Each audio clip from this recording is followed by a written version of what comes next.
Singing everything. I'm singing. Been a I'm while. singing. It's been a while.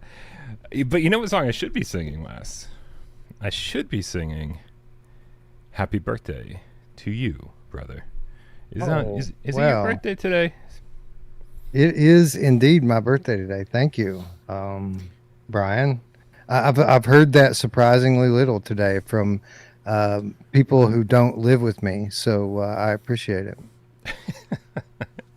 Well, you tell the Game Cat something, they do not forget. And yeah, you're not even the only birthday today, man. Look at Izzard is out there sharing a birthday with you. So happy birthday to you. Happy birthday to Izzard. Happy birthday to anybody who has a birthday today. But we'll focus on Wes. Just another day at this point in life. Just another day. Yes, I honestly can't tell you how old I am. I would have to think about it for a minute.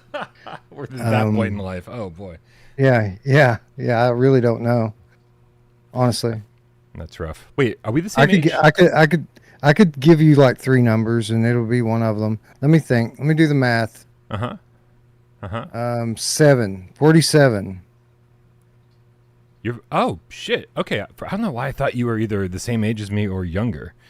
Damn, that makes you the old man on the crew. Yeah, I'm old. Nice, I like it.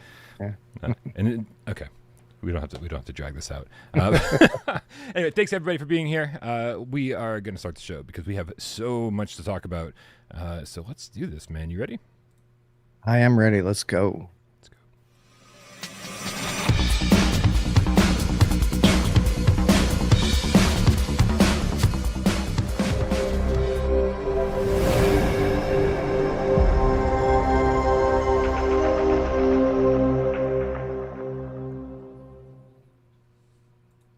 This is PSVR GamesCast Live. We film live every single Monday, WesDay, and 2S Friday right here on YouTube. We do it live 6 p.m. Eastern for your viewing pleasure, but we also care about those little earballs of yours, so make sure that you check out this thing on podcast services of your choice.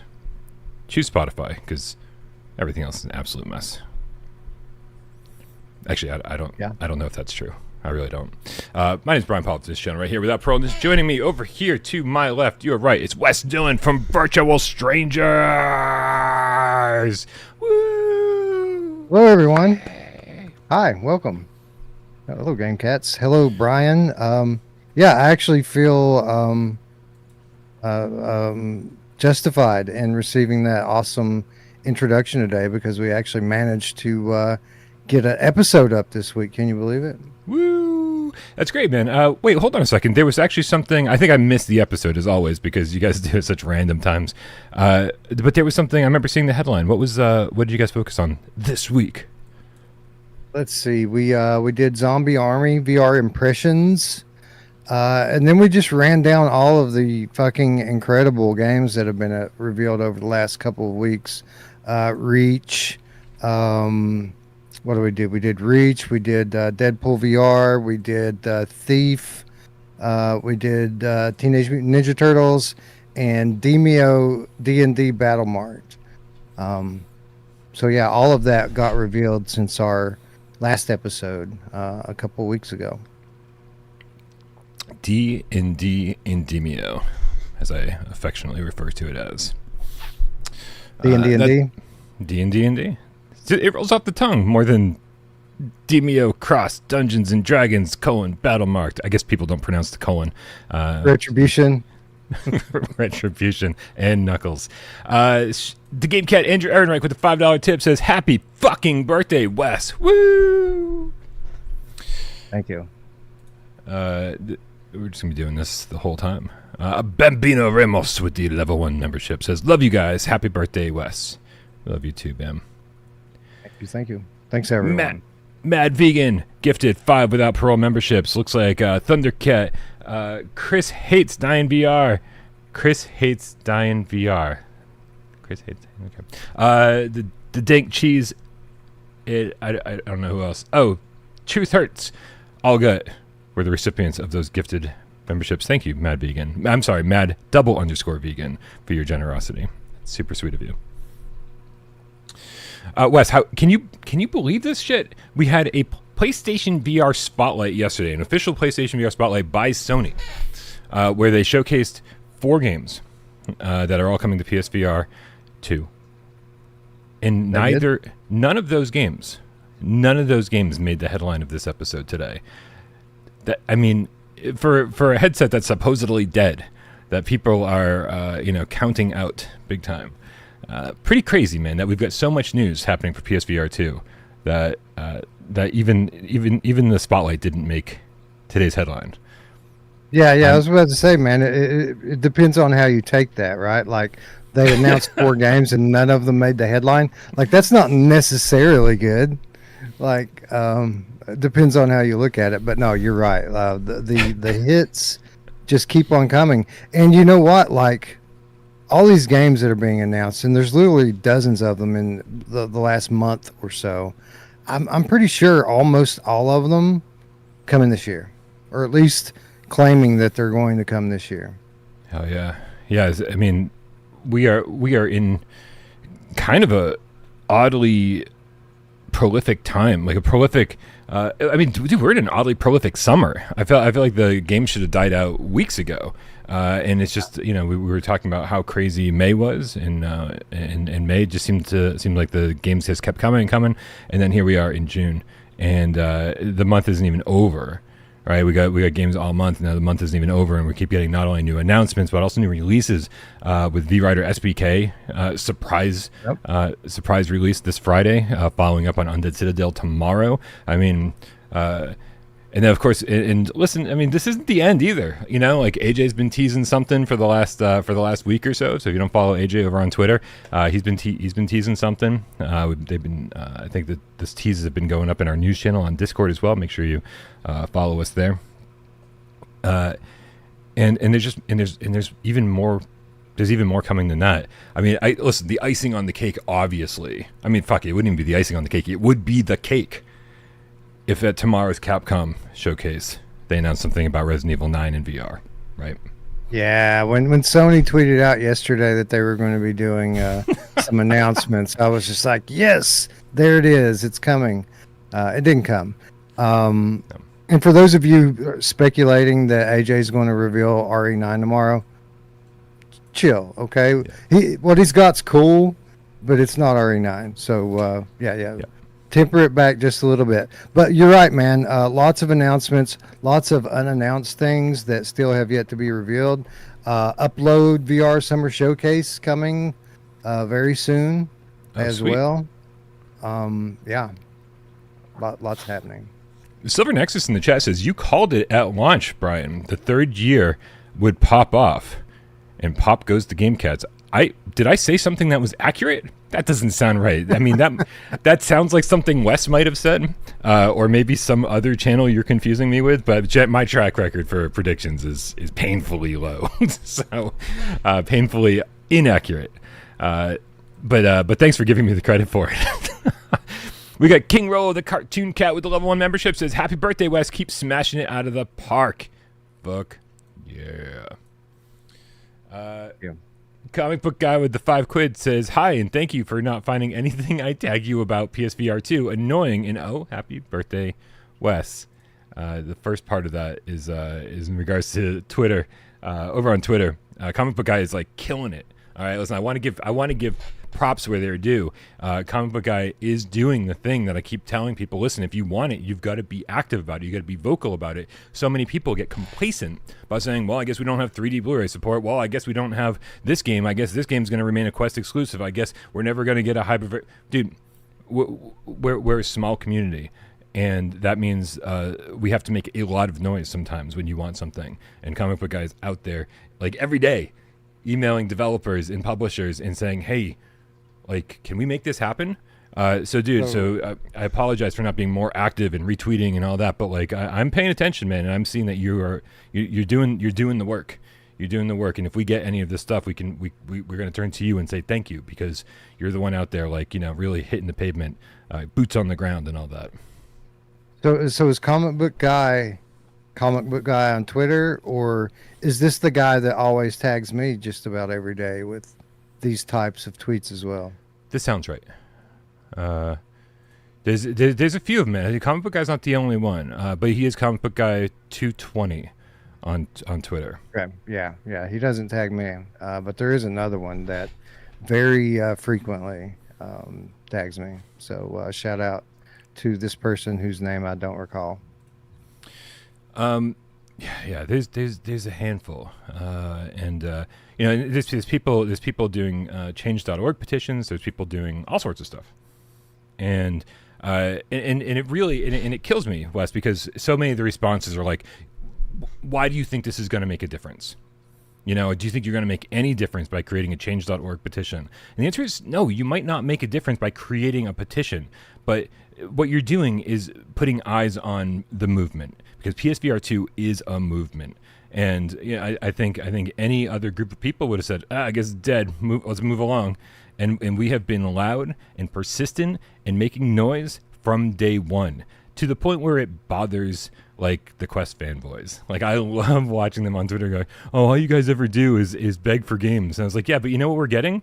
Shitloads of games, right? Because people see it. They might not, the change.org petition might not work, but you know, some developer that's making a Quest game might look and go, wow, there's some passionate people over there.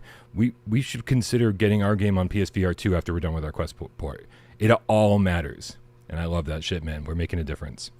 It does. I mean, obviously not every time, but I mean, if you make noise about 20 games and then you get one of them and it's an awesome game, then wasn't it all worth it? Of course it was. I think so. We got Rob Yescombe in the chat with the 50 fucking quid, saying, hey friends, what an honor. It's an honor, sir, for you to be here. We are humbled by your presence in our chat. If anybody doesn't know, which if you've been watching this for a while, you should know who Rob Yescombe is. But Rob Yescombe, you know, scripted some TV and movies for crap. Listen, we're gonna read an article. So the fact that my brain just shorted out and I can't remember the names of the of the films and stuff that you've written will be rectified in a moment. But for all of us PSVR fans, Rob is the guy who wrote Farpoint, which is still one of the best VR stories ever, and The Invisible Hours. And you know what, man? I was like, since Rob's here, I say we just jump right to it, man. This is, as far as I'm concerned, the story of the week. The Invisible Hours on PSVR 1, such an amazing game, such a great, so I guess you'd call it a puzzle adventure with all these time manipulation mechanics. You know, who you are as the player is unclear, but you have this ability to rewind time and go explore this mansion with all these different people interacting in it, and rewind the time constantly to see what's happening. That you're like watching the action over here, and then you got to go see what's happening elsewhere in the mansion by rewinding time. I've never played a game quite like it. And the fact that I think it's Tequila Works who published it went out of business, okay. And then the news broke last night that Rob Yescombe has purchased the rights. He's the co-creator and co-writer or writer of The Invisible Hours, and he bought the rights, so he now owns The Invisible Hours. I mean, that's like, before we even get to like what else is happening with the IP, that's already amazing news. That it's not just going to like lie dormant somewhere, right? That's kind of the goal, right? For lots of people in the entertainment industry, you know, they break in, they get their big break, they finally start to get work, and they work their way up. And you know, when you start off, you just take whatever work you can, and even if you're a heavy influence creatively on the project, you typically don't have any ownership in that, right? Like the companies that you're working with or working for always, you know, own the project and own your creative ideas, and you know, if you're able to make a living and persist in the entertainment industry long enough and have success, this is kind of the end stage, right? Like when you finally become established and become a pillar in whatever your chosen industry is, then you hear these stories about musicians going back and buying up their catalog. And it's just good to see that Mr. Yescombe is finally reaching that, you know, that status now where he can go back and kind of rectify some of the things from his past and own his work. That's amazing. And whatever he ends up doing with it, and I'm sure we're getting ready to talk a little bit about what he wants to do with it. But whatever he ends up doing with it, even if he does nothing with it, I'm sure that he feels pretty proud that he owns that bit of VR history. Yeah, Rob. Next up, go hit up Sony and see if you can't get Farpoint back, because no one's doing anything with it. Man, Gorilla Tag's in the chat. What is happening? What a weird day today is. What's up, Gorilla Tag? What are you doing here? All right, man. Let's bring up this article. And dude, it was so great. I'm spending a lot of time on Blue Sky these days, and it was so nice to sign in after having not really been on social media for a couple of days, and then seeing this article that Rob Yescombe had tweeted about, or I guess Blue Sky'd about. I don't know what that's called now. And then he tagged me specifically, and I was like, that's fucking, what an honor. So let's bring up this article and see. Oh wow, that is an advertisement. Let's see if we can't get to the bottom of this story. Let's close that up. So screenwriter Rob Yescombe regains rights to VR game The Invisible Hours, having started out as a video game designer. The Outside the Wire, that's what the one I was thinking of on Netflix. I watched that. And Jackpot Scribe is eyeing a screen adaptation of the 2017 immersive murder mystery. This is from Etlon Lessing, and this was literally yesterday over on The Hollywood Reporter. Keep in mind, Wes, that this is The Hollywood Reporter and not Electronic Gaming Monthly or some video game outlet, and so they're going to focus on the film side of stuff, but there is more than just film in mind. We'll get to that in a second. Screenwriter Rob Yescombe has been busy penning movies like Outside the Wire for Netflix and Jackpot for Amazon Prime, but he's also found the time to regain the rights to his virtual reality murder mystery game The Invisible Hours. Terms of the deal were not disclosed, but Yescombe, who started out in video game design before a pivot to Hollywood, is looking for partners for a potential film or TV adaptation of the narrative adventure game developed by now defunct Spanish video game developer Tequila Works. I adored making The Invisible Hours, truly the best creative experience of my life. Fans still reach out to me even after all this time. They love it as much as I do. The VR hardware market has grown massively since 2017, multiple millions of units, making Invisible Hours a prime candidate for a remaster for a new generation, Yescombe said in a statement. Yescombe was the original co-creator, writer, and narrative director of The Invisible Hours, which launched at the Cannes Film Festival in 2017. The VR game is an immersive murder mystery where players explore an intricate web of interwoven stories set in a sprawling mansion. I'm not going to read the description of the game because I don't know. I feel like everything about The Invisible Hours is a spoiler, to be honest with you. But it is a very cool experience and still something I haven't seen in or outside of VR. Let's just finish up this article real quick. Yescombe, as a screenwriter, penned Paul Feig's action comedy Jackpot, which starred John Cena. After starting video games, Yescombe also went on to work on major franchises like Alien, Blade Runner, Family Guy, and The Twilight Zone. He is represented by Innovative Artists Entertainment and Curtis Brown in the UK. Yeah, Rob's great. And he's been on the channel before too. So if you guys want to just search for Rob Yescombe on Without Parole, I think we did a developer interview, and he's definitely been on at least one episode of PSVR GamesCast Live, and it was dude's a trooper, man. I don't know if you remember this episode, Wes, but we were like, oh, you just want to be on for your part, the part where we talk about your game and what you're doing. And he's like, no, I'll stick around. 3-hour episode, Wes. He just hung out and talked about everything we talked about for 3 hours, which was fantastic. Nice. Yep, love it. So after reading this article, I was like, it seems a little, it seemed a little questionable. So Rob and I did talk afterwards. We DM'd through Blue Sky, and I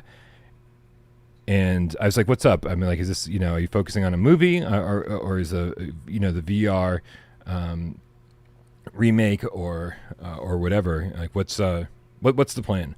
And he said, first and foremost, I'm looking for publishing partners for a remaster. So that's number one, right?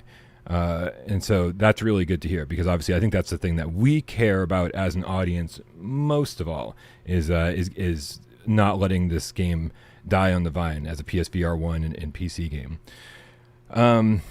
But then he says, from their TV or film, he said the article leans into the adaptation, movie or TV adaptation, because it's the Hollywood Reporter. Games press over the coming weeks will lean towards the remaster. So we got some. This will not be the last we hear of this. Definitely some news on the way. Wes, Great. did you play? You play The Invisible Hours? I'm ashamed to say it after all of this build up that no, I have not played The Invisible Hours. I did buy it. I think I have it in more than one library, actually. I think I have it in my PC library and my Sony library, but no, I never have played it. I've heard great things from my community. I'm very familiar with it, having talked about it many times over the years. But no, I've never booted it one time. I've never played it, not for a minute. I should have asked you before the show whether you'd played it, so I didn't ask you on the show. I do like that we're transparent about this, though. And also, when it inevitably makes it to PSVR2,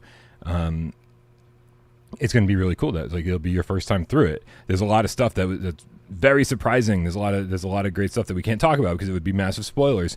And so when I go through it again, I'll be like, oh right, oh yeah, I forgot about this, but it won't quite have the same impact as like you playing it for the first time. And so for me, that's like extra exciting that people on the crew haven't played it, and they're gonna be playing it for the first time. It's like when you say, hey, I wish I could erase the first time I played Resident Evil 7 in VR from my memory. It was like, you don't even have to worry about that with this game. So it's going to be really cool when this happens. Now the big question is, what I'm wondering. I'm sorry. Go ahead. Well, my question was if Rob has contacted Flat to VR yet, because I feel like you'd be a pretty good publishing partner. Yeah, well, hit me up. I know a guy.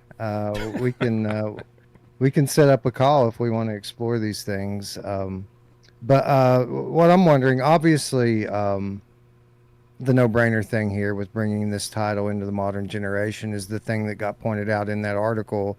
There's so many more headsets out there. You talk about bringing it maybe to Meta's platform, and there are multi-millions of headsets out there.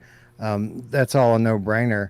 What I'm wondering is how can we enhance this game and this gameplay experience with modern features that weren't in the headset back then? Like, obviously I haven't played it, so I can't kind of speculate directly to it, but I mean, we've got eye tracking now. We've some of the headsets have hand tracking now. There's all sorts of little bells and whistles and haptic things that are new to the hardware. So what I'm curious about, Brian, is can we make this classic even better with the better hardware that's available now? Oh, there's so many great things that'll make, because it just feels so much like an interactive story where there are interactions, but so much of it is just you observing, and like with things like lightning crashing down, or the wind and the rain when you're outside, or gunshots that are being fired. All of that, you want to take all that in as best as possible, and so you get these improved haptics in the controllers and the headset haptics to really make you feel like you're there. There's all sorts of things, but not to mention the fact that while it looked fine on PSVR1, it looked fine, right? And so you can make this place look more photorealistic. You can make these characters like a little less cartoony. I don't know if that's something that they'd be interested in doing, but I mean, something that, this mansion isn't that big. The grounds aren't that big. And I would just, if they're really going for it, I'd be like, all right, let's make it look like a modern VR title, right? Like, let's get this thing a photorealistic look. I'm going to guarantee there's people in the chat who are like, no, I really like the aesthetic. I like the cartoon art style. And so I don't want to be sitting. So tell me in the chat if like that's how you feel, because I don't want to be like speaking for everyone.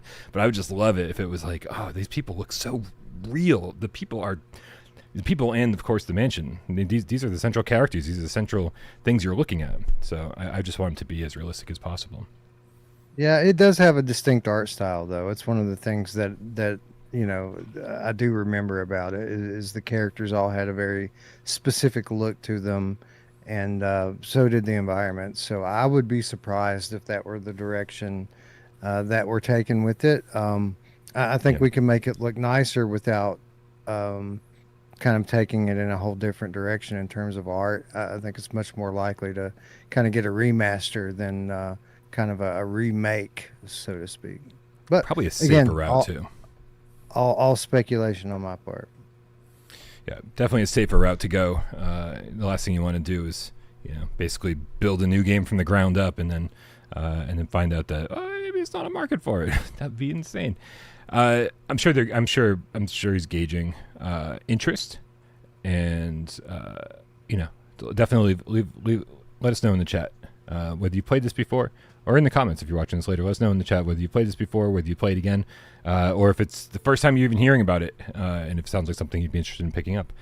We can help gauge interest. Matter Vansel in the chat says, only one drawback I personally see in PSVR2 after a month of playing, welcome to the family, says is that there's no compatibility with PSVR1 games. Yeah, and that's why every announcement like this is amazing, right? This is almost as big as saying, like, Sony saying, hey, we're going to remaster Farpoint, or hey, we're going to remaster Blood and Truth. I think this is, whether it's maybe even on the same level as something like that. And so we're just like, each of these games sort of gets knocked out, and we finally get them over to PSVR 2. It's going to take the whole generation for it to happen, especially with Sony dragging their feet. But I think we're going to get there. I think we're going to end this generation by looking and saying, hey, there was no backwards compatibility, but I think we got most of them. I think we got most of them remastered, and they look and play better than ever. Yeah, for sure. All right, man. Let's knock out the other news. That wasn't. But there's more news. I had no idea.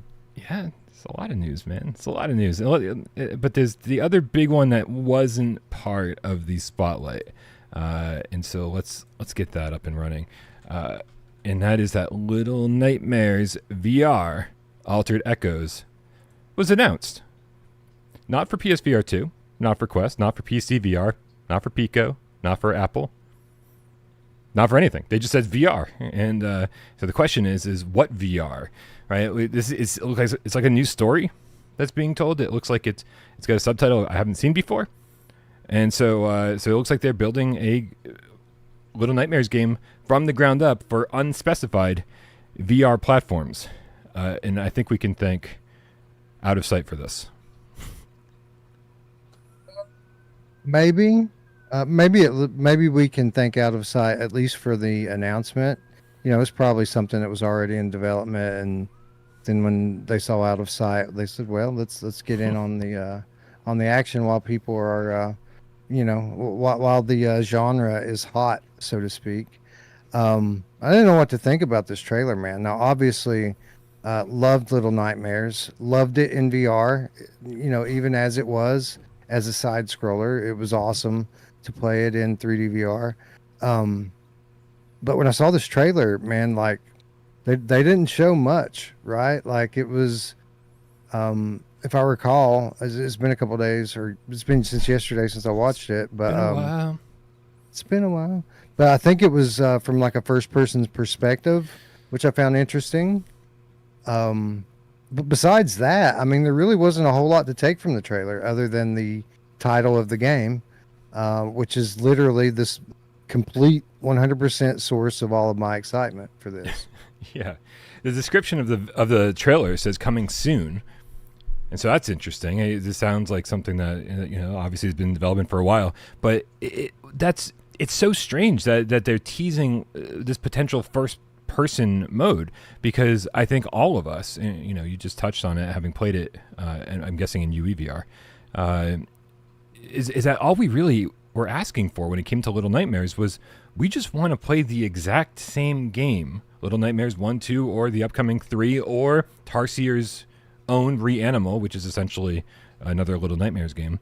We just want to play all those games from the same perspective, like the third-person diorama perspective, and have it be that much more impactful. Like, still let us use the DualSense, and the fact that instead of doing the easy thing and saying, oh, you liked Little Nightmares 1? Well, here it is in VR. That's the easy thing. Right? You wouldn't even have to do anything. You wouldn't have to revamp the controls. Nothing. Just let us play with the same controller, but in VR. They didn't take the easy route. And I'm wondering if, it's going to be to their detriment when they release a game that might not be as fleshed out or as, as big or as impactful as these flat screen games. I don't know. I don't know what the plan is here. But it's an interesting thing to think about, because on the one hand, Little Nightmares is a very distinctive thing, and changing the perspective in it completely upends everything that this title has been thus far. And everything, well, not everything, but a lot of what people love about it. On the other hand, when I think about being in this game, even if it's a one-to-one like port of any of these games, but in first-person VR, that sounds awesome. Like, it's different. It's very different from what the game already is. It'll be a completely different thing. But when I think about being in this environment, in this scenario, and being in the shoes of the character, and then, all of the, stealth sequences and climbing sequences that you go through to manipulate your way through the levels. And then, some of the imagery in the game is absolutely brutal. Like, it is not a little kid's game, even though it might seem so on the surface. There's some gruesome stuff in this. So when I think about experiencing that from a first-person perspective, different as it may be, it still sounds awesome, right? Yeah, big time. Big time, to the extent where I got in touch with Tarsier, who has experience in VR, right? Because they made Static on PSVR 1, like one of the great, not launch titles, but very damn close to PSVR 1 launch. Just one of the greatest puzzle games in VR so far. They've got this great experience with VR, and they're making Reanimal, which I'm showing on the screen here. And it's like, bro, how has this not happened?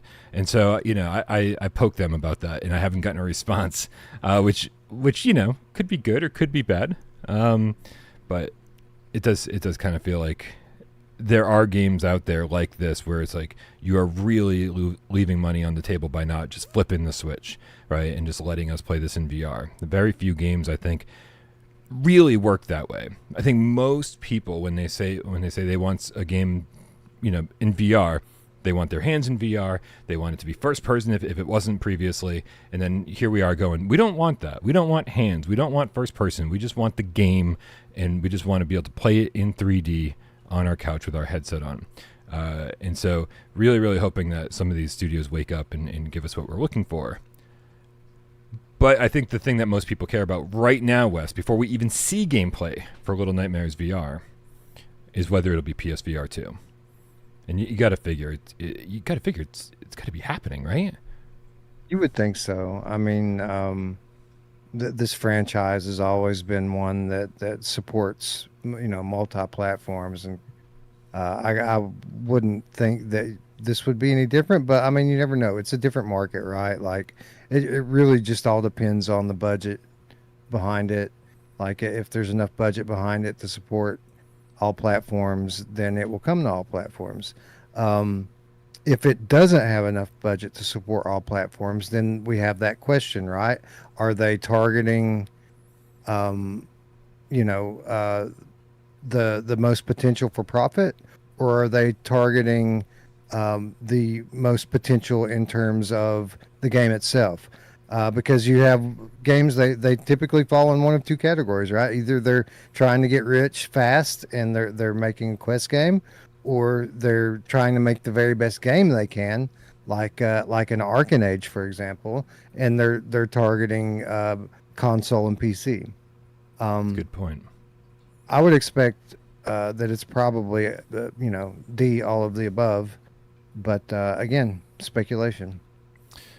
The Bat and the Game Cat in the chat says, I say why not both? Get a brand new made for VR game and the previous games with a VR mode. The more, the merrier.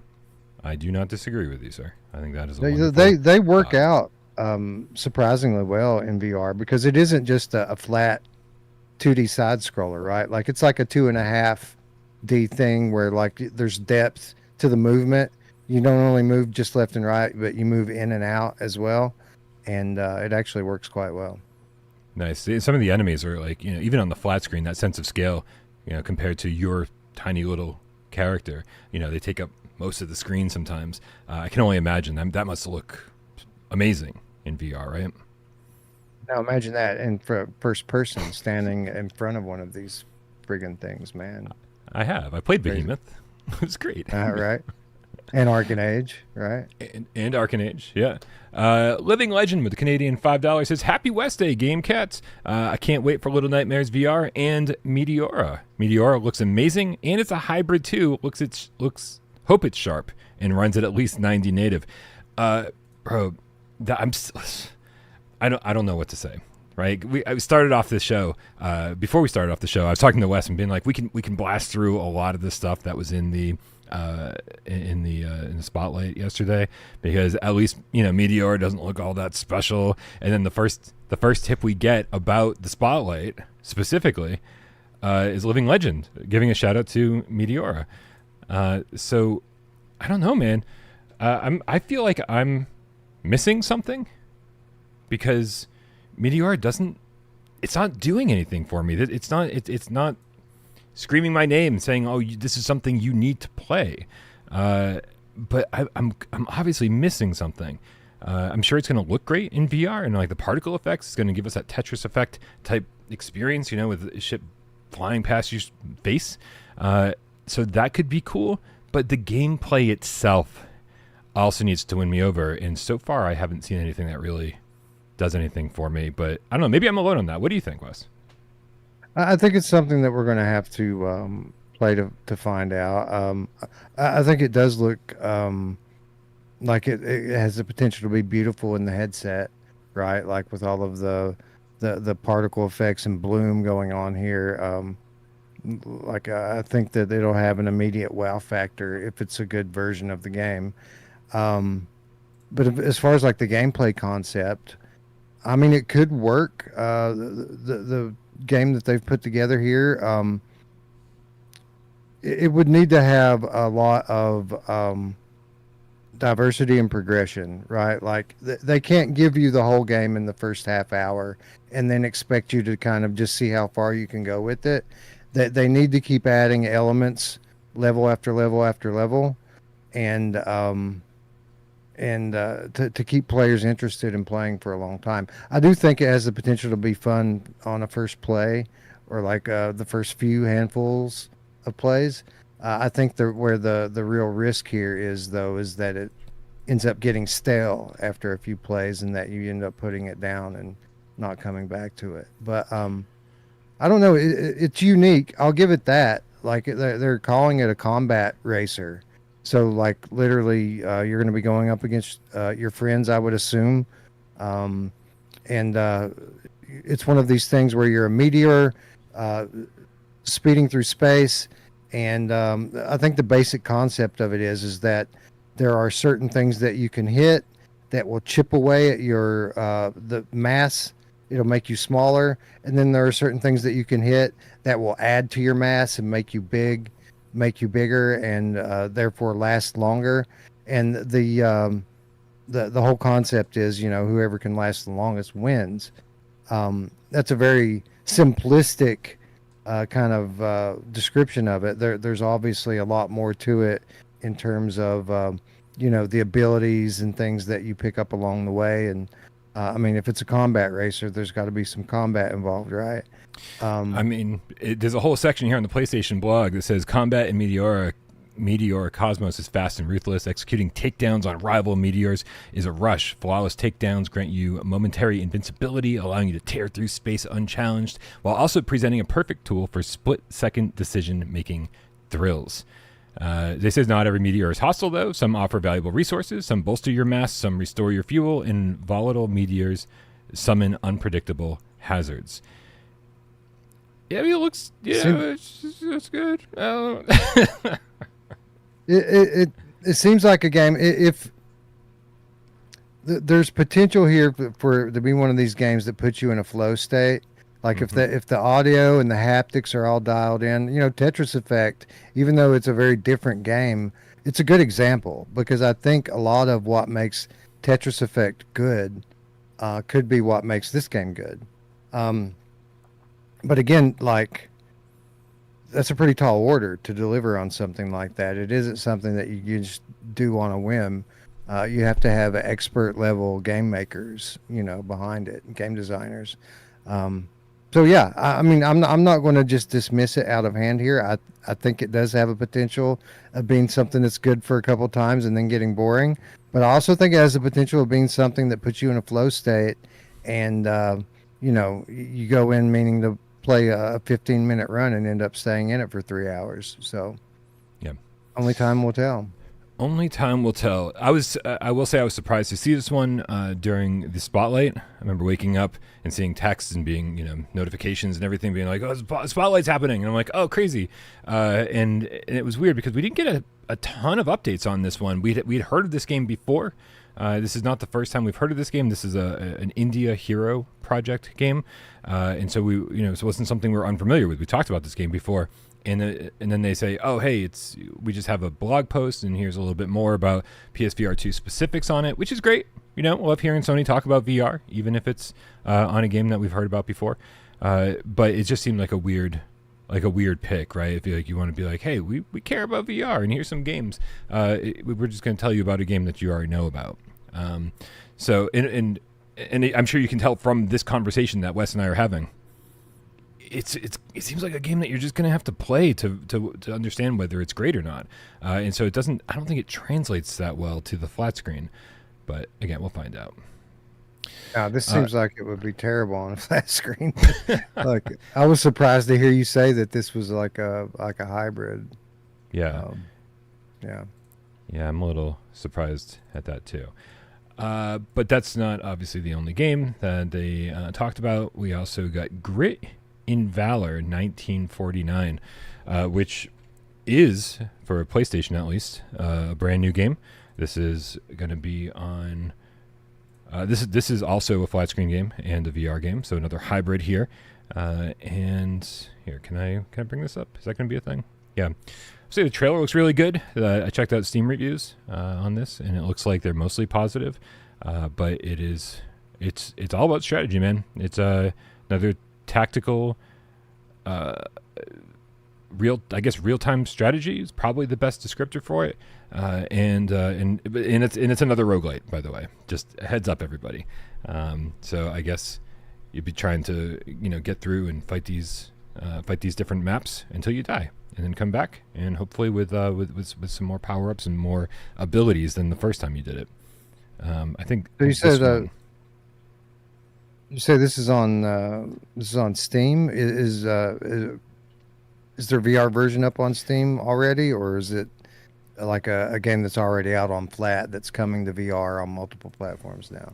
Okay, that's a good question. It's definitely on flat on Steam. I say definitely. I'm 99% sure that that what's happening on Steam is in regards to the flat version.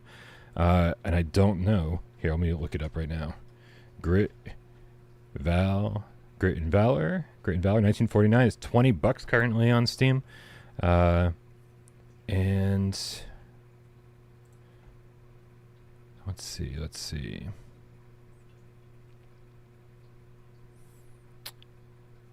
Maybe I'm missing it. I don't see anything about VR support. Okay. Oh, here we go. No, right here. Grit in Valor 1949 is coming to PSVR next month. I don't know when that was written, but apparently I'm guessing it's flat screen and VR at this point. Dude, it's only released in March 26th.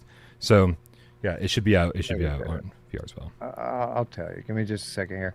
I'm in terms of the game itself, I'm not going to sit here. I think I'm done sitting here and telling people that this just isn't my type of game. Yeah. Because literally every time we cover one of these RTS games or like a tower defense game. I sit here and say this isn't my type of game, but this one's good. And I'm starting to think back of which ones weren't good in VR, and I can't think of many, if any at all. Like I always seem to have fun in these games, even though I don't really look forward to playing them. So maybe we just do like it. Maybe these games just don't look fun to play from the outside, but once you get inside a VR headset with it, they actually turn out to be quite a bit of fun. And for what it's worth, I think this one looks different enough from the other ones to have its very own, identity. So I think it looks pretty cool, actually. Yeah, I do too. And again, the kind of game that I would not be interested in on the flat screen. VR has opened my eyes to these kind of games, making me not that I didn't love pixel junk monsters back in the day on PS3. I spent way too much time with that. But these are games that are sort of in and out of my life very infrequently. And now every single time one comes along, I end up spending a ton of time with it. Just like Wes says, I end up loving it. So, I think Iron Guard. The fact that I've spent so many hours in Iron Guard makes me even more excited for this, which seems to be, again, it's a hybrid game, and so the hope is that the development costs are they've had more time and money to spend on development, and there's a lot to do here in VR. So I don't know, man. I think it looks great, and this one is. Oh, and it's not even far out, man. That's the other thing. It's far out, man. I didn't mean to say that. This one is coming out. Hold on a second. Next month. Is it next month? According to the Steam page, no. And for what it's worth, I don't think this supports VR yet on PC either. Okay. I think that they probably intended to launch a little bit sooner on PC than ended up being the case. They published their page on PC, and then they ended up picking up In Dreams as a publisher, and they said, you know what, why don't we bring it to PlayStation as well while we're at it and do a simultaneous launch. So this should be very close to ready. The PlayStation blog has it in the headline, August 21st, PS5 and PSVR2. So a little bit later than the Steam one, but still right around the corner, man. Right around the corner. It's mere minutes away. Not long, dude. It's not. It seems like just yesterday I was doing the 2024 show, and now here we are over halfway through the year. It's nuts. I know, dude. I was just having conversations about whether I'm going to do an award show this year or not. And yeah, the conversations continue. Because as you know, that kind of stuff just takes like 2 months of nonstop around the clock work to get done. And yeah, we'll see. I got to talk to Perp and see if Perp wants to partner up again. Maybe they can take some of the load off, make it happen. All right, we got 2 more games to talk about that were talked about in the, what's it called? In the spotlight.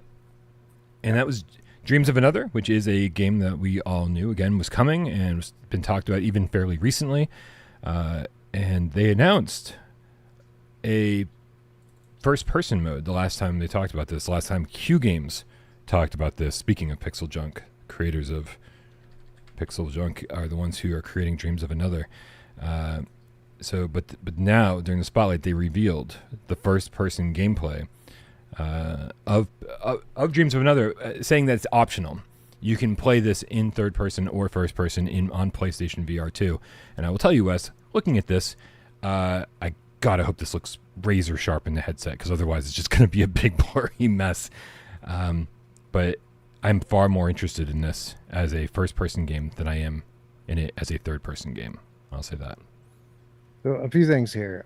First of all, here we have a game that gives you optional point of view, first person or third person, and this is a game that supports either flat or VR. So more circumstantial evidence that Resident Evil 9 will in fact support PlayStation VR. Anyway. Yeah, I think it's interesting. 3 for 3 for hybrids. Another thing I think we've already talked about when this game got revealed is just how much this looks like it was made in Dreams, and how ironic that Dreams is in the title of the game. Yeah. Um, Pretty crazy. Um, but no, I think you're right. I think that this has the potential to look amazing in the headset, or it's going to look like absolute dog shit in the headset. And it's kind of hard to tell right now which one it's going to be. But I always, my impression from the first trailer that we saw on it was like it's not going to be particularly good looking. But watching this newer trailer, um, there's a lot of detail in this, even though it's not completely crisp and like high resolution, and because it's all made up of giant pixels, so to speak. Those pixels have subpixels in them, and there's some there's more detail in here than I originally had assumed that there would be. So this could end up being very, very immersive if it's done right. And I'm actually a little bit more interested in it now than I initially was. Yeah, same. And I think and maybe I'm just seeing things, which is not uncommon. It looks like this is using like some heavy DFR in the trailer. Like you look at specific places and it's just like kind of blurry right outside of the focal point. And so my guess is that they are, utilizing eye tracked foveated rendering in order to make this look very, very sharp in the headset.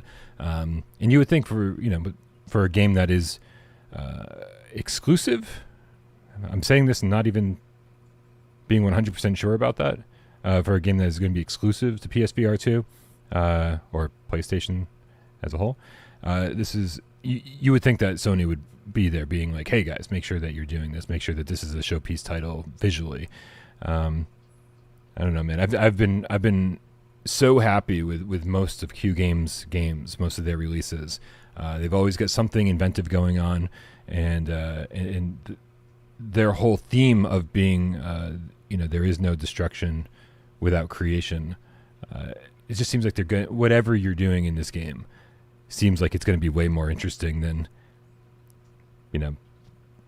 a generic first-person shooter. Obviously, there's a lot more going on.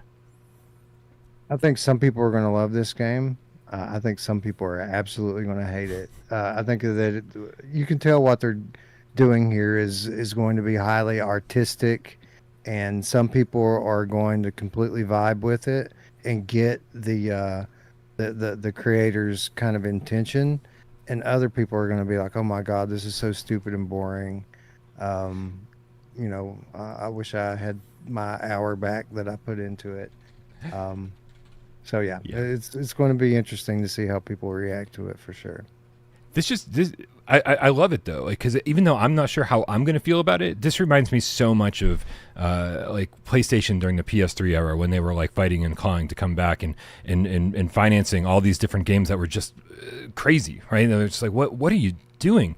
Like the Unfinished Swan or Puppeteer. Or all these, it just seemed like they were really, really in the trenches, being like, we're gonna bring all sorts of crazy shit to our console and remind people that we are PlayStation, and that it's not just about AAA titles, it's about inventiveness, about creativity, and it just feels like a game straight out of that era. This feels like Datura, if anyone remembers that. I'm gonna guess that no one remembers Datura. It reminds me a little bit of Paper Beast as well. Oh, just artistically speaking. Good call. And that brings us to the last game that was revealed, and I got to say, I think this is the one that I care about the most. It's actually a sequel or a follow-up, I guess, to Manifold Garden. God, I hope I got that name right. It's not a game I ever played, but I know it's a game that people were really interested in. And it's, I mean, on the surface, this looks like a kind of generic looking puzzle game. But it wasn't until I started reading through the blog post, Wes, that I think I found the hook. I think I found the thing that is going to make this a game that, at least for PSVR gamers, is going to be a brand new experience, something that they have not seen before. So I'm gonna bring up the blog post here in just a second, but I wanna hear what you think of this trailer, Wes. Does anything stand out here for you? Yeah, I had a couple of takeaways from it actually. My initial reaction was to recoil a little bit because obviously they've got some kind of questified low detail graphic style going on here. Not saying that it looks bad or anything, but it doesn't look great. It just kind of looks like a typical VR game looks in 2025, which is fine if they have a good game. But as you kind of watch further into the trailer, you start to see what the concept of the game is here, and that's when I start to get a little bit excited because it's using prominently a mechanic that I've seen used here and there in other games before, and that I absolutely love. And it's these kind of hidden portals type games that completely depend on your point of view to reveal the portal. Like you wouldn't typically see it, but if you kind of stand over here and look at it, then it reveals itself. Um, we saw, I've seen, there's a whole level in the original Hellblade that uses these type of portals for you to kind of make your way through. Um, Other games have used, I mean, in a real loose sense, the portals in Synapse are kind of like that, even though, you they're not hiding from you anywhere. If you kind of stand off to the side, you won't see them, but if you step in front of them, you do. Um, there's a handful of examples of this kind of concept, but I've never really seen it, or I can't recall having seen this be the core mechanic in a puzzle game before. And no, I haven't played Portal, so maybe the actual Portal game uses something like this too. I don't know. But it does seem cool and unique for a puzzle game. Um, as long as they're able to kind of keep iterating upon it and keep it fresh from start to finish instead of doing something like the Infinite Inside where like it's kind of samey all the way through and you get bored really quickly with it. Yeah. If they can keep iterating and changing it up just enough to keep it interesting, this could end up being quite fun, actually. It's interesting that you brought up the Infinite Inside because I think locomotion is something that this game is going to do specifically in a way that PSVR2 gamers have not seen before. Because, I got the blog post on the screen, so let me just read this, and I think this is going to trigger something in your brain. It says, explore for hours without leaving your living room. From the beginning, Hotel Infinity has been designed to be a revolutionary room-scale experience. The game's clever use of puzzles, lifts, and impossibly winding hallways will make players feel like they've been walking through a hotel for hours when they haven't left the 2 meter by 2 meter boundaries of their room scale play space. Now, they do clarify, hey, listen, if you have even less space than most people, right, then you can just use analog sticks and walk around. But does this not remind you of, I don't know, T for God, Wes, where Yep. you can somehow like not worry about the analog sticks and walk around and even though what you're seeing here on screen is this big space, they're directing you in different ways to make sure that you're kind of like always backtracking on yourself and never leaving your tiny little play space, but yet you explore these massive areas. This is something that I've never seen on PlayStation before, and something that I generally don't care about because I don't use room scale. I just stand in one place, I use analog sticks or whatever. But having like a whole fleshed out puzzle game designed around that T for God mechanic, I think is awesome. And I think it's worth pushing the sofa out of the way in order to be able to play this game properly. Yeah, and T for God, you can play in some actually very small spaces. There's actually there's 2 or 3 of these games out now that that you kind of give the game your play space or your boundary, and it kind of builds the game around that.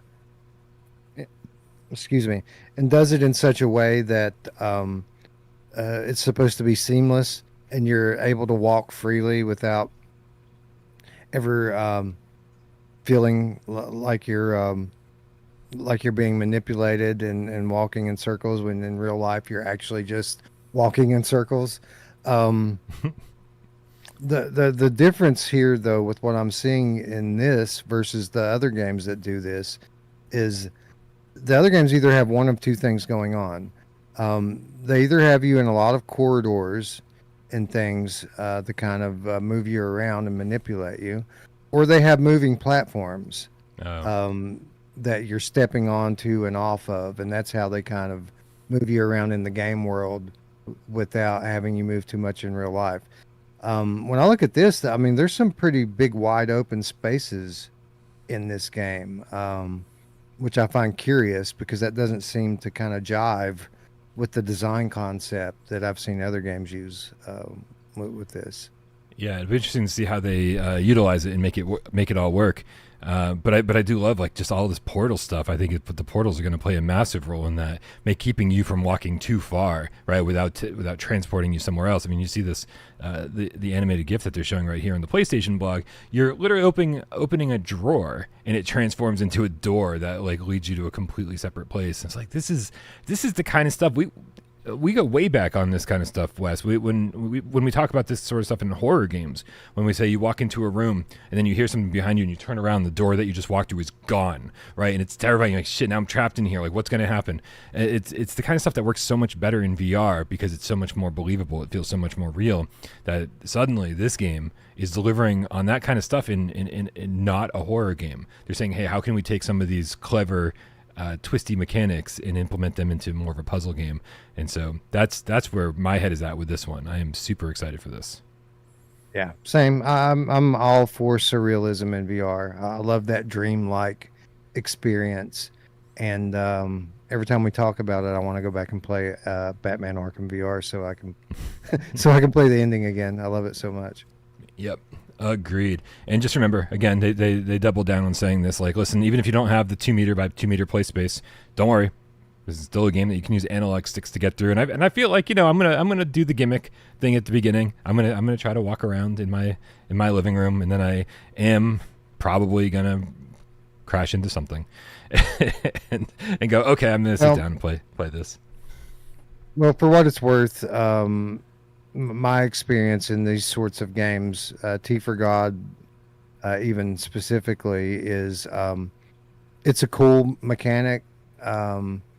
You can see why certain people would appreciate it. I mean, there's a whole like group of VR gamers that will only play room scale games, right? Like that's their thing. They want to they need that to feel immersed. I'm not like that. My experience with these games is they typically tend to be a lot better if you max out the play space and just use artificial locomotion with them. But it's a cool gimmick, and something that I like the idea of developers continuing to refine and improve upon. Because what's a neat gimmick today could end up being a revolutionary concept, in the next generation. So maybe this is the one. My experience with T for God was interesting. It was during the very, very first GameCat meetup. I want to say 2019. I don't fucking remember, dude. It's so long ago. And it was and Dez had gotten permission to use his fencing club as like a place to hang out before we all went to Six Flags the next day. And so I mean, it was just so many people there, and I think Quest 1 was still new, and T for God was definitely new, and so we had a PSVR set up with Beat Saber, thanks to M who brought their stuff and set it up, and then it was like, a bunch of people who are like obsessed with PSVR 1 got to finally try a Quest and try these games and see what room scale feels like, and it was kind of mind blowing to play something like T for God and allowing ourselves, we got this the fencing instructor place. What the fuck did they just call it? Fencing, whatever.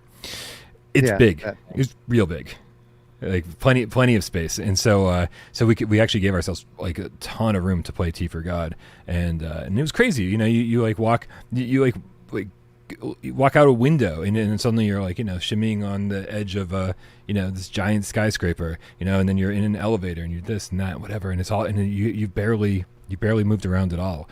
And I've sort of been fascinated with that idea ever since first playing that game. And so it's pretty cool that it found its way on the PSVR2, which is not known for all this room scale stuff. So this gets my I don't know. We'll use AJ terms. This is my golden buzzer. This is the one I'm most excited for that got revealed.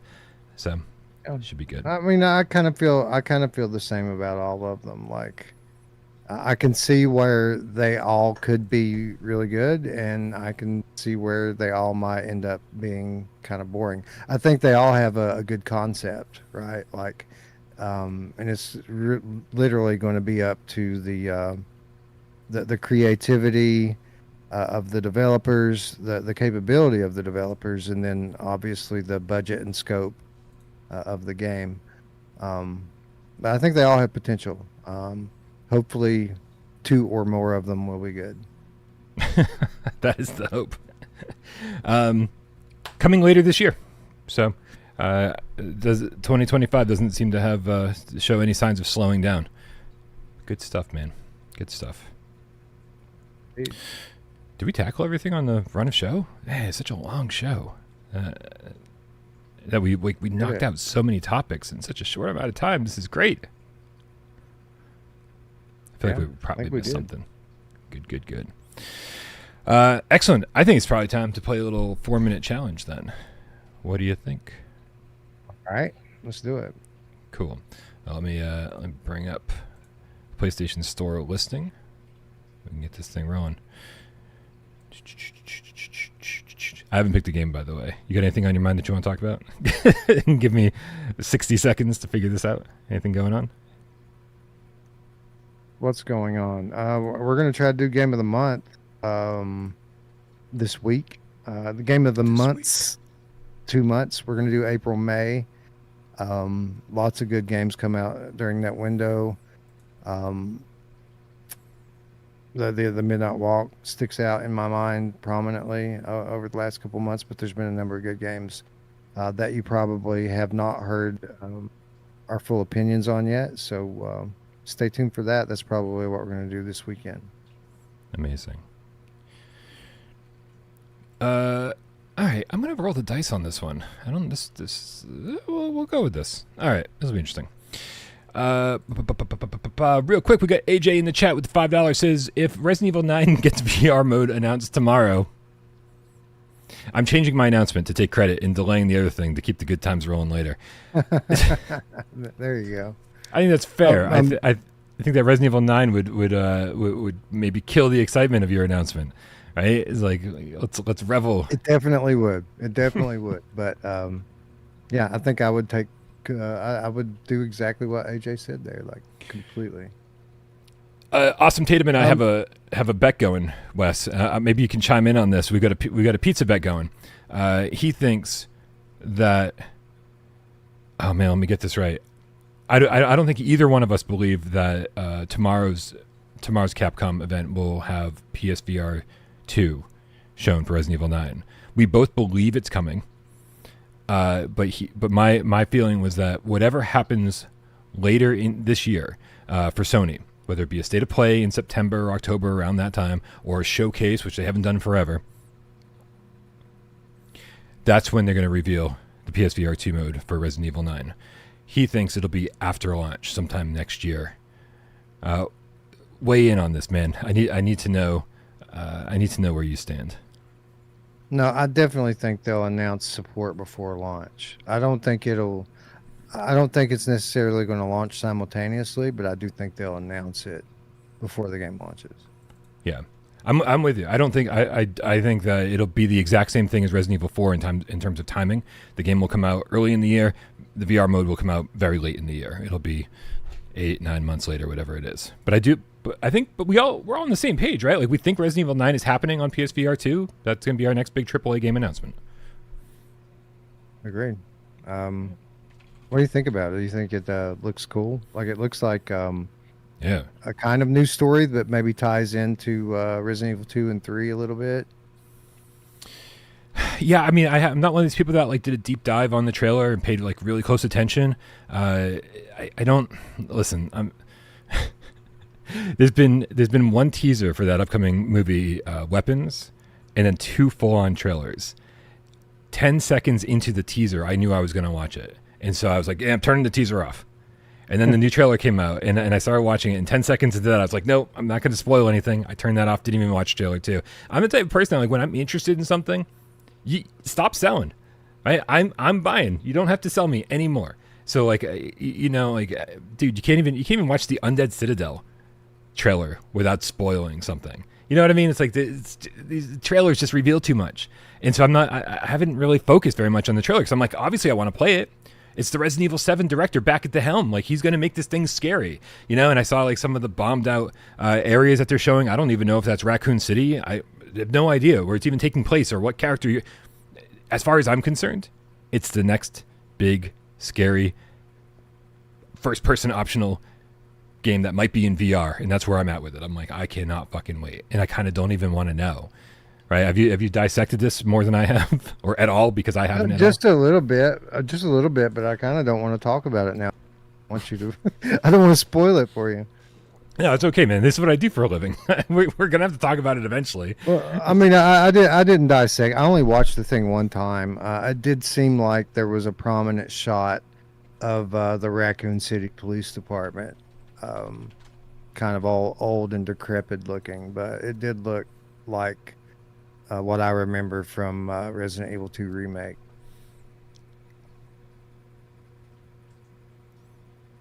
That's cool.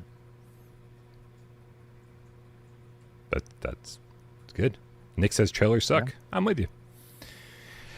All right.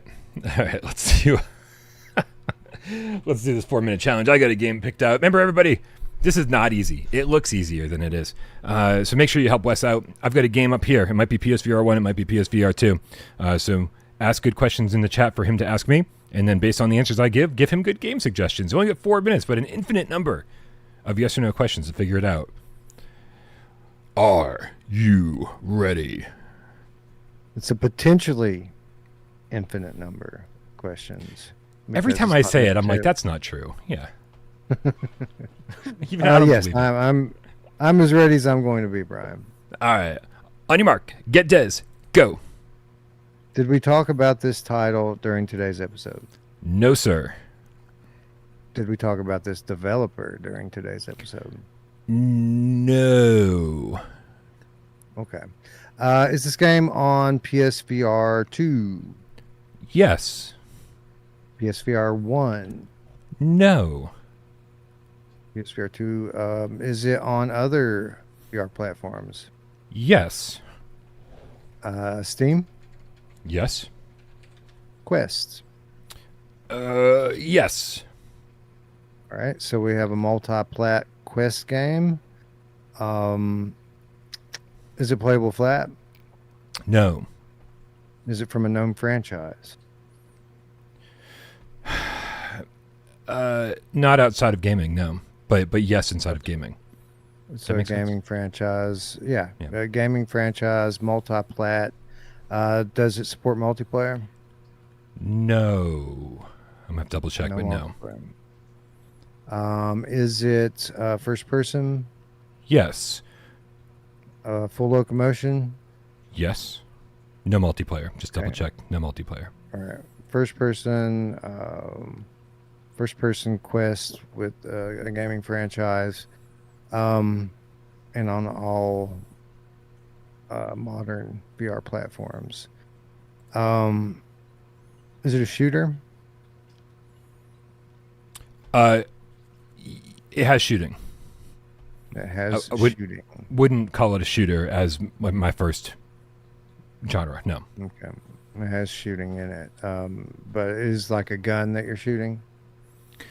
It is a gun that you're shooting, yes. It is a gun that you're shooting when you're shooting. Okay. Is it story driven? Yeah, I'd say that's a significant part of it. Okay. Is it good? Not so much. Not very good. No. So, story-driven game with some shooting in it. Does it have melee mechanics in it as well? Yes. Does it have puzzles in it?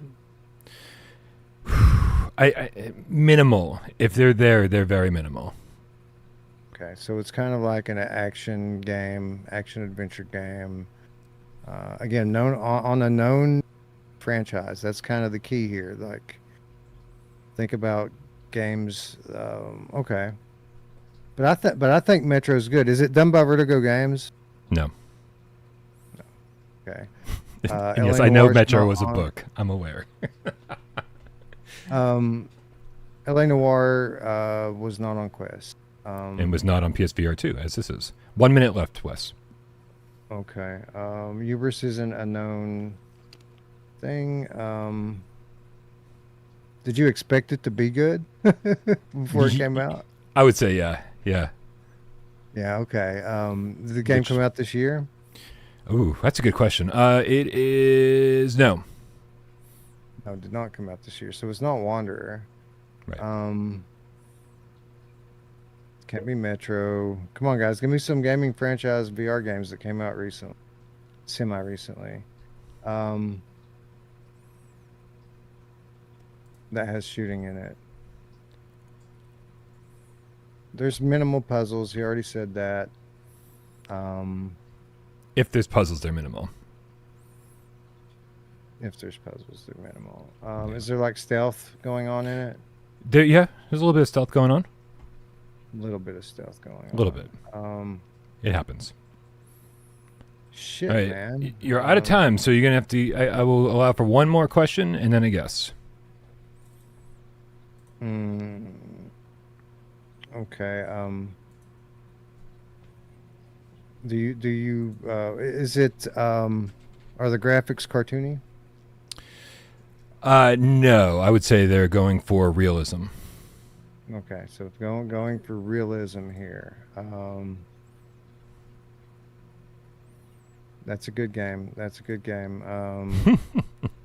Shit, man. I don't know. People keep giving me good games here instead of bad ones. I don't know, man. I'm just going to submit. I don't even have a guess here. All right, man. I didn't see anyone in the chat say it, so I don't think they're going to help you out. Oh, 2 seconds too late, Markio. Yep, coming out May 16th, I believe, of last year. This would be Stride Fates from Joyway. Oh, Stride. Right? Yeah, I guess. I mean, I don't kind of look at that as a known franchise in gaming. Like, Stride Fates was supposed to be a mode in Stride, and they just made Right. it into its own thing. Like a I'm follow-up. not sure. Yeah. I mean, I guess technically, I got too tripped up, too focused on that. So, all right, good game. Yep. I mean, again, this is why Hamoud says, is this considered a known franchise? I try to help you guys out. I try to be as transparent as possible. I say it's known in video games. I did see somebody ask, is this a franchise known on the flat screen? Flat, right. And I think that would have helped you out considerably, knowing that it was something that's only in VR would have been really, really helpful. Yeah, for sure, because I was just trying to think of any kind of game that came out that would have had hype behind it, something like Bulletstorm, Yeah. I still want to go back to this though, because this was like, I mean, it didn't even look good when it first launched on PSVR2, and within a couple weeks they'd massively improved the graphics, like to the point where they look like this trailer. They look really good in the headset. That is a good point, Dan Kiefer. It is it's a shooter. It's yeah. That game is a shooter. That's your first genre when you think of Stride or Stride Fates. I mean, yes, yes, yeah, absolutely. I guess so. I was just thinking about how it was like, more about the parkour and more about the movement and climbing and, that's original Stride. That's original Stride. Yeah, you're right, man. You're right. I will take the L on that. That is definitely a ton of shooting in this game. We'll call it a draw. It was a bad choice of game, honestly, because it's so ambiguous in so many of these answers. Like for example, had you said that no, it's not based on a known franchise, that would have not helped me at all. You know what I mean? Because then you would think, well, there's a couple of Stride games, so it's that. Yep. Nope. Yeah. Absolutely right. Absolutely right. 8-bit most places. It's the man's birthday. Eat the loss, Brian. Even if it wasn't your birthday, I will concede when I'm wrong. At least you didn't ask me if it was scary, because that's been the thing I keep fucking up. I keep saying, well, it's a little creepy, and then everyone's like, it's not creepy. You do get a little scared to walk into some of those in front of some of those windows, man. Those snipers are relentless sometimes. Yeah, big time. And I mean, listen, the height factor here. If you're scared of heights, that can definitely be a little bit scary. But I broke the streak last week, Ace, when I picked a game and Brian guessed it. So whatever game that might have been. Unless you started a new streak since then, yeah. I don't know. Before we take off, we got a comic book guy in the chat. Oh no, hold on a second. Oh, sorry. No, hold on. I didn't heart AJ's. I heart comments not only to show you guys how much I love you, but I heart them to say I've already read this one, and I forgot to heart AJ's. Comic book guy with another £5 in the chat says Little Nightmares 3 is being developed by Supermassive, so I guess they are the devs for the VR game. I wouldn't count on that. I mean, Tarsier was. I don't know if they. What exactly happened to end their relationship with Bandai Namco,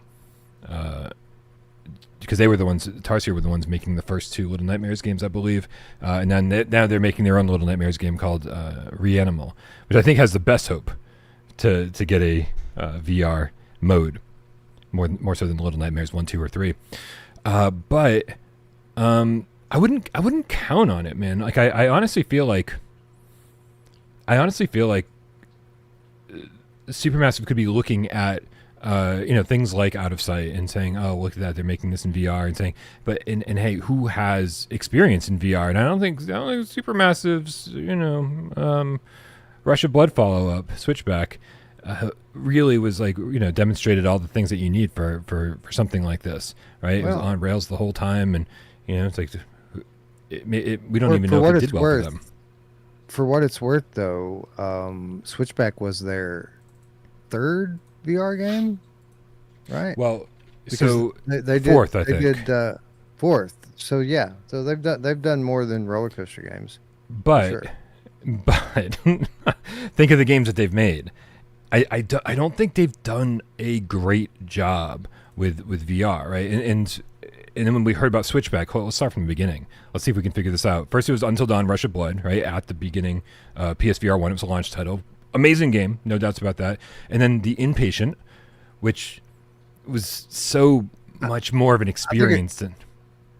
I think The Inpatient got a bad rap because it was $40, which was retarded. And 2 hours long. Yeah. Right? But I did enjoy I played it a couple of times. And I did enjoy it. There was some really cool attention to detail in that game, the environment and the story, and I liked it for what it's worth. And the nightmare sequences were cool, were really cool. Very cool. Some great scares.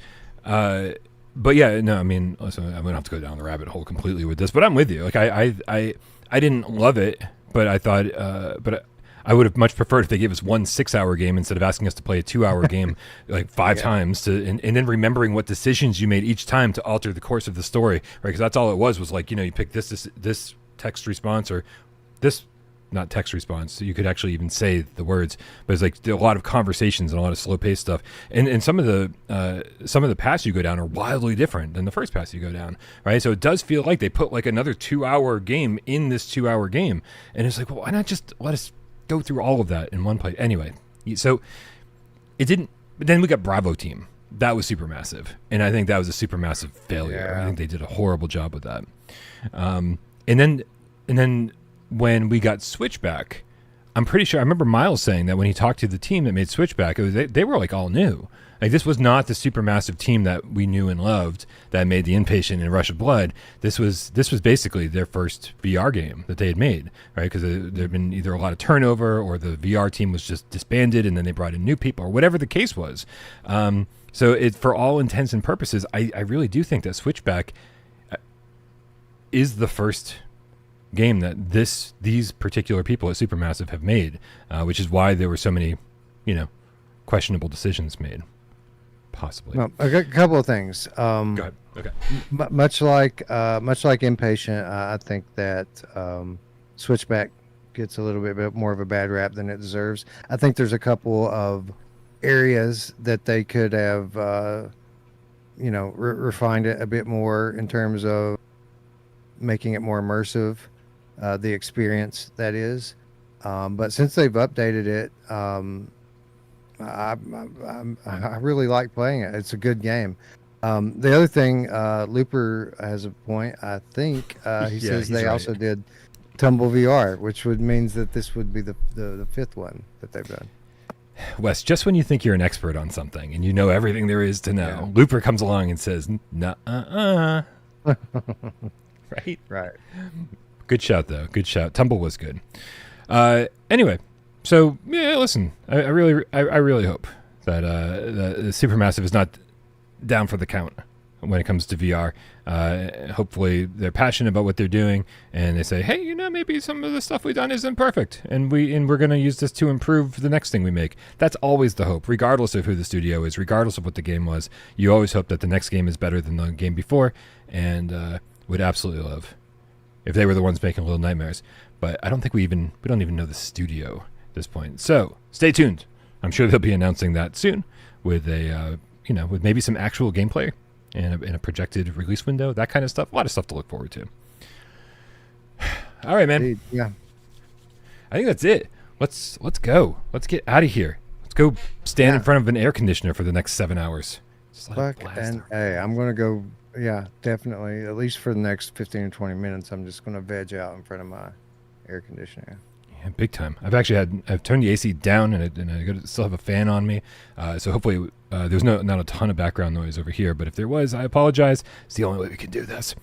Guys, don't forget, go subscribe to Wes and his friends over at Virtual Strangers. They cover not just PSVR2, they cover all VR, and obviously a lot of stuff to cover when you only do one show a month. Just kidding. We cover mods, and I think that we might have to cancel Game of the Month because Luke Ross just picked up support for a new game with his mod, and that game is The Last of Us Part 1. What? Oh, man. Happy birthday to me. What? Come on, son. That is pretty great. That is pretty great, excited. dude. I'm so excited. Well, if that is something you're going to be playing in VR over on Virtual Strangers, I'll certainly be tuning in.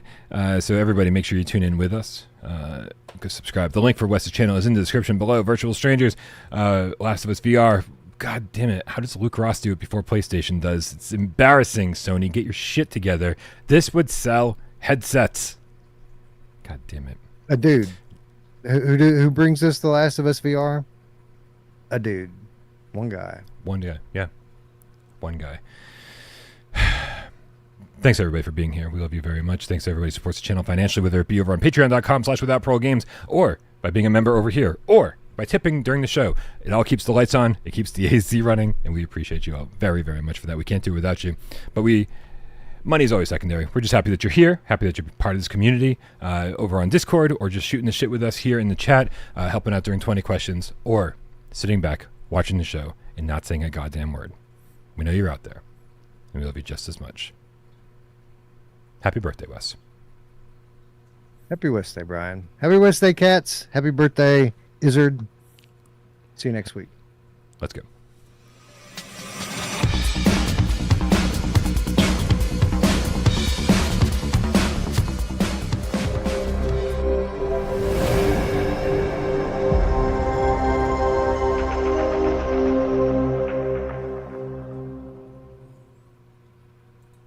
Techno Glitch in the chat says, I wish he did a Last of Us Part 2.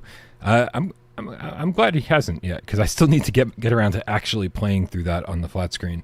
I'm glad I've played Last of Us Part 1 probably 3 times at this point on PlayStation 3 originally, maybe twice. And then again when they remastered it on PlayStation 4 early in the PS4 life cycle. I never played the PS5 one though, and I'm kind of okay with that. I'm assuming you've got some history with it? I owned the second one. I picked it up from yard sale. Nice. I have not played it. Um, I love the first one. It's one of my favorite games of all time. Um, it was one of the games that I picked up. I didn't even actually know what it was. Like I wasn't aware. I largely set out the PS3 era, so I wasn't aware of The Last of Us. But when I picked up my PS4 with the intention of getting a PSVR, there was a couple games that I picked up to play in the interim between when I got the console and I got the headset. I played Uncharted 4 and I played The Last of Us. I guess it was a remaster or something. Yeah. Yeah, it was a remaster. Anyway, I loved it. It was one of my favorite games I've ever played. When the second one was announced, I was so excited. And then the leaks happened. And I found out what happened in the game and the decisions that they made with regard to what you do in that game, specifically in the second half of it. And I said, fuck you. Wow. You're not getting my money, and I'm not playing it. And to this day, I have not played it. I did buy it because I know the gameplay is going to be awesome, and right. you know they kill it. I'm still pissed off about it. Like, I'm still mad what they did. But no, I haven't played it. I picked it up for like beans, like $7 or something like that. Yeah. And I'm sure I'll eventually play it. It'll probably be in VR when I play it. But yeah, I haven't played it yet. Yeah. See, I'm the complete opposite. It's like when I heard the story spoilers. First of all, you know, it's one thing to hear the story beats. It's another thing to experience them and find out how we got to where we get. And that to me is, you know, more interesting than the big moments even. And you know, Naughty Dog's been so good at storytelling that I'm like, you know what? I trust these guys. I trust these guys that no matter where they decide to bring the story, I'm on board with it. And then of course hearing people get mad about it made me even more on board because I was like they could have done all sorts of safe stuff, right? And I was like I love when people take risks and they defy expectations. But I'm all for that too. But Druckmann always had his counterpart to kind of keep him in check with regard to these kinds of risks. And he didn't for this one. They basically took the rails off of that guy and let him go.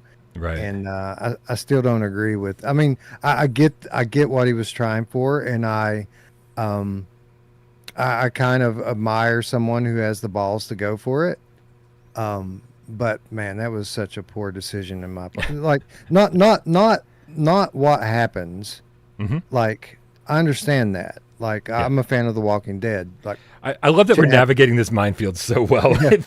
There's got to be somebody that's watching that has no idea what happens in Last of Us Part 2. That was just like completely blank slate. And so we're doing our best to accommodate you guys. Just saying. So I understood why that happened. I did not understand the direction of the gameplay after that happened. I thought that was a slap in the face to anyone who loved the characters from the first game to force them through a dozen hours of that bullshit is disrespectful to your fan base. And he did not get my money.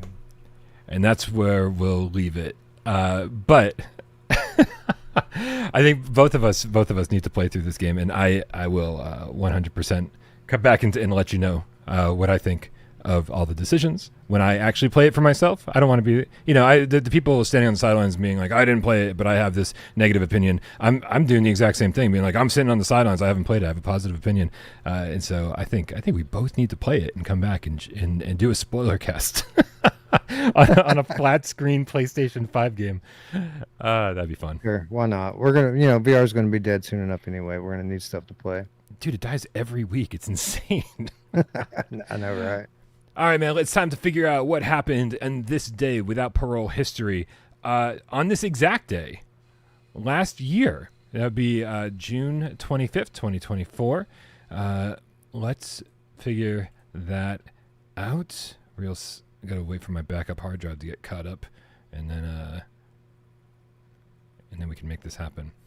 What did I say? 625. I want to say that you were on this episode. Definitely was. And Here it is. I wish I wasn't. Tactical first-person shooter coming to PSVR2, Tier 1, direct action. And then we got the Already Dead trailer reveal, which is still not out. Also, Tier 1, direct action, still not out on PSVR2. Still not out. Not coming. Not coming? Not coming. Not coming.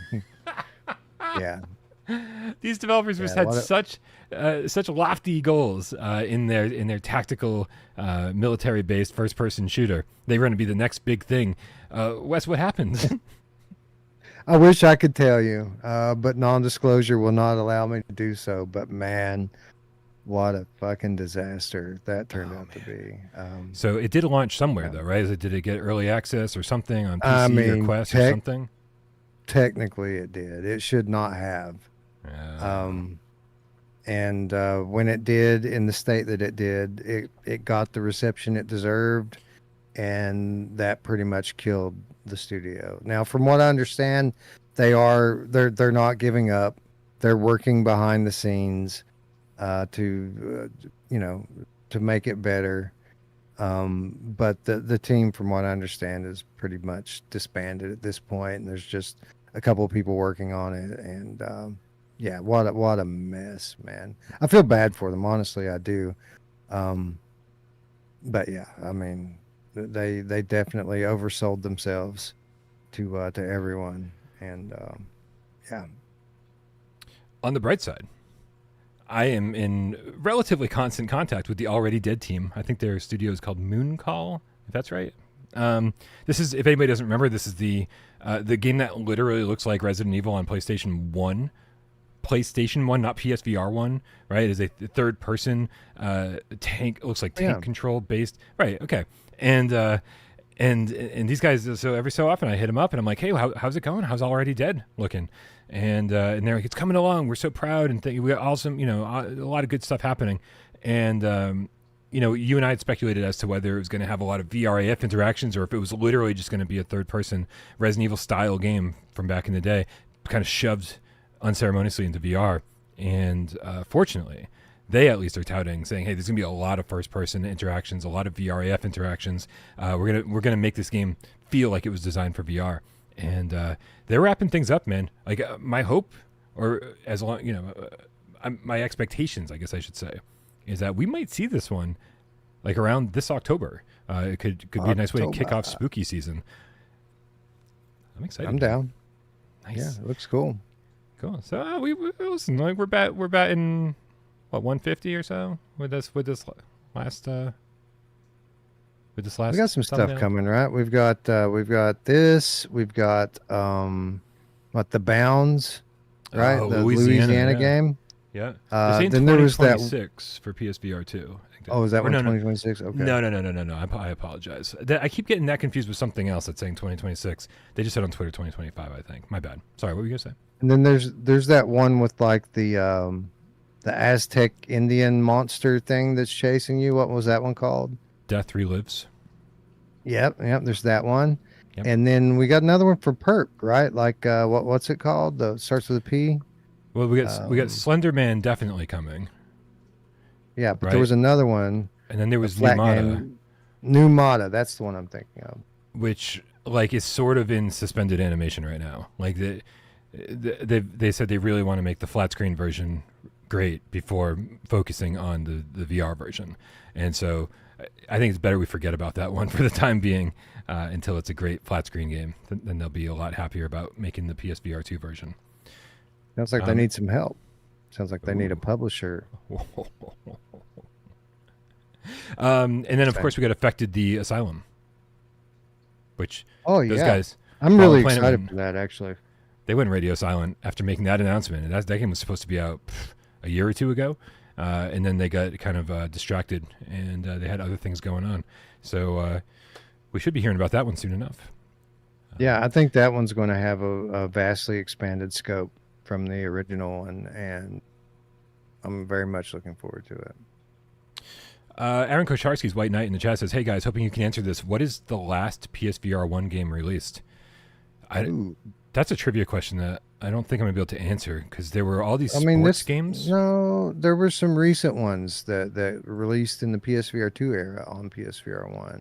Oh, for sure, for sure. And some were like the all-in-one sports thing, which came out like less than a year ago. But wouldn't this be really easy to figure out on the PlayStation Store? Yeah, for sure. I think it's maybe a trivia. I took it as a trivia question, but yeah, maybe if he's it is, asking then because I got he wants to nothing. know. Yeah, I'm thinking. Didn't like. Shit, I'm not going to say. Like there was one of these shitty ass games that came out on PlayStation VR1. No, Yeah, I'm not going to speculate. The store isn't helping us at all. Like it's saying that the murder of Sherlock Holmes is the most recent one, and I know that's not true. But apparently, it also got Cooking Simulator VR, Not for Broadcast VR, Horror Adventure Zombie Edition VR. But yeah, they're all in one sports VR here. Here it is. House Flipper. Most of these came out during the PSVR2 era. They got Down and Out. This is crazy. So yeah, I don't know, man. I don't know. Hopefully he knows. He said, I don't know the answer. I'm genuinely curious. Also, PokerStars VR, PSVR 1 was never released, correct? Yeah, as far as I know, that was never a thing. Real quick, we got Nashua Brondo with the $10 tip, last minute tip. Squad says, got home early, took a nap, and forgot it was WesDay, so I'll catch up. Here's some pizza money, though, even though VR is dead. Thank you so much, Brondo. Hopefully watching it not live is as much fun as watching it live. What a great way to go out. Wes, have a wonderful night. Everybody, have a great night. We love you all. Thank you. Bye.